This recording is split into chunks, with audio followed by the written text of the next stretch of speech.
But let's start with the Israeli explosion. Have you seen those videos? Yeah, I have. And I've got a lot of things to say about this. First off, there was a massive explosion last night at the Beit Shemesh region. This is near, what is it, Siderot Misha in central Israel. This facility, though, has a long and storied history. It's where Jericho, what they believe, the Jericho Tactical Nuclear Missile Storage Facility is located there, a series of underground tunnels and bases. You can see the satellite imagery of that.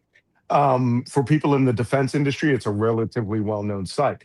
But it's also a place where they developed the Arrow, the Arrow and other anti-ballistic missile systems. So there are above ground rocket test beds and other places where they place rockets on sleds or they put them on fixed positions and they fire the engines. If you recall, SpaceX has had a series of very spectacular explosions when they were developing their space launch systems and their space recovery systems. And that's what these test bed facilities are. They'll tie them down. The United States does it horizontally, right? We tie them down to either a sled or we tie them down to a fixed spot and we fire the engine and we determine how hot it's going, how much thrust it's producing, right? Because you need thrust to get out of Earth's atmosphere. Same thing with these anti-ballistic missile systems.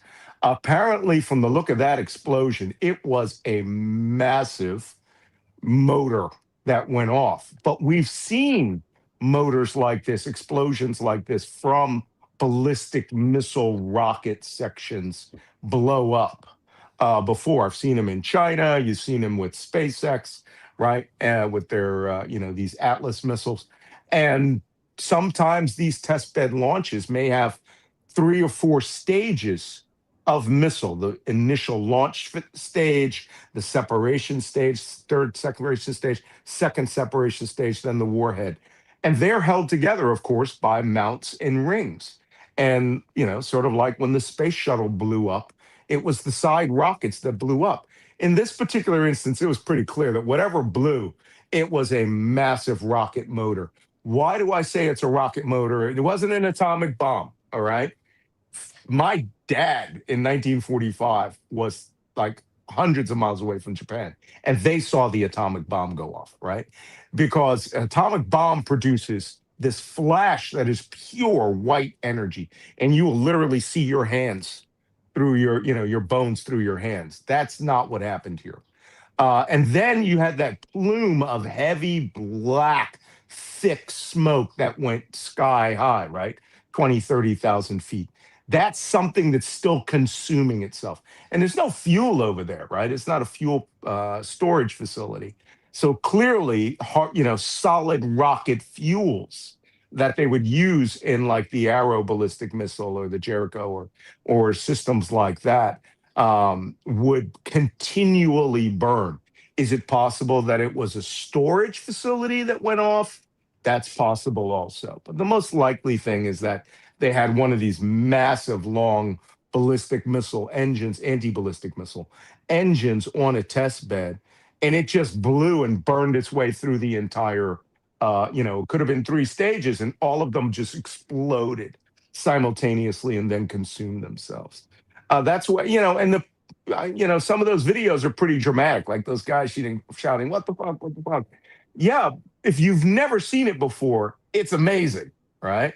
But it was not. I've seen some other people trying to dismiss it as an explosive ordnance disposal dump, just blowing up an ammo dump. Things, or old ammunition. Those are controlled explosions, and they're very small. You could see from the video, which was at Cedar Misha, that this was far away. This is way out in the desert, and we call it bringing daylight, right? The false sunrise, that sort of thing. And it's going. So, yeah, there you go. You could see it. It's almost like it's burning through and then blows you up. So I'm going to go with a ballistic missile, anti-ballistic missile test motor that we're going to find out in a couple of days because it's a very highly imaged fit place, right? You can see it on Google Earth. And those test beds are solid. You can tell when something's burned across them or burned down them. They may have been making a secret ICBM that we just didn't know about, intercontinental ballistic missile. I mean, they can hit Iran right now with ballistic missiles, but Israel does not have ICBM capability. Even their intermediate range ballistic missiles, their Jerichos, are relatively limited. And this may be something we did not know about, because that's what I would expect from a real space launch vehicle, right?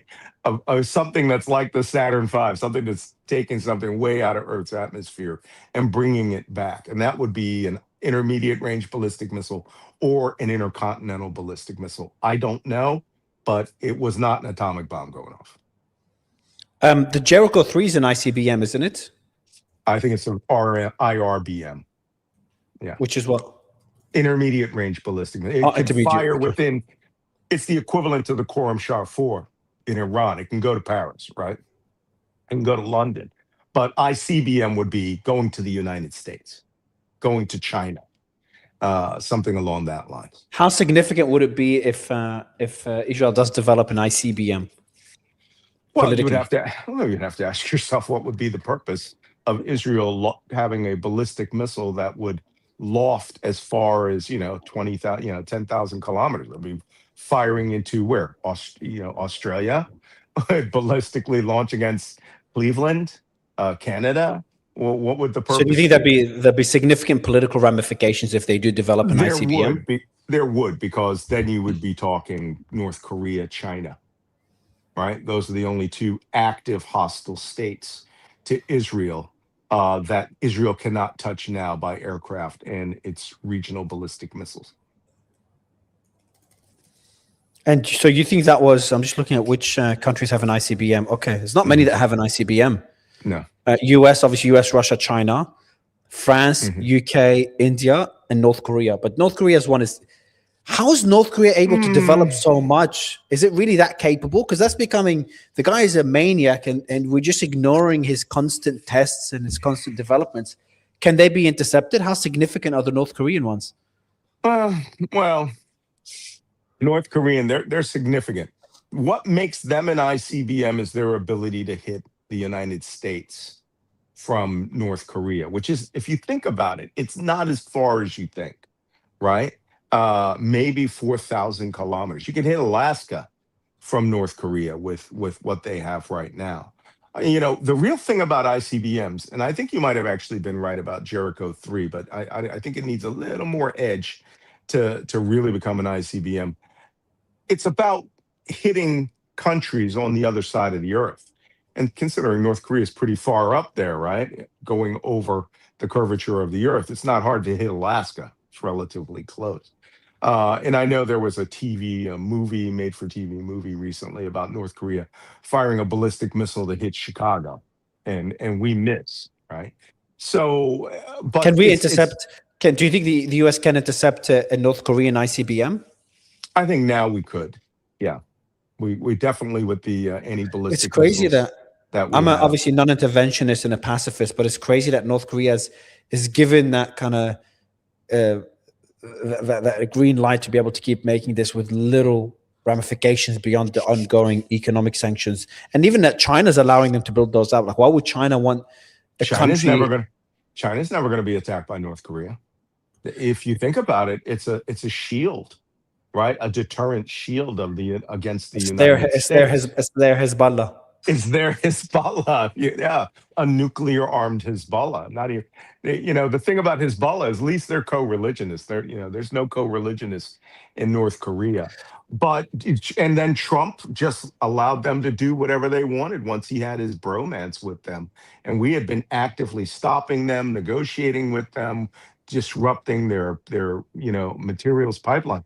But you got to remember, North Korea has put 70 plus years non-stop technology into doing this, right? This is all they ever wanted to be, was a nuclear power, to have a deterrent effect. So if they invaded South Korea, they've destroyed their whole country for this. They've destroyed everything. They could have built. Yeah. They don't care. Back to the Jericho 3 or the Jericho and what the explosion we saw in Israel. You think it was an accident, a missile test gone wrong? What do you think it was? Also, the timing of it is very unusual, because there's three scenarios there. that people have been talking about. One of them is just a test gone wrong, or just something happened. Number two is an actual test gone well as expected, and number three is the sabotage, potential sabotage. And we're seeing a very different Iran right now. The Iran that's just attacked UAE's nuclear power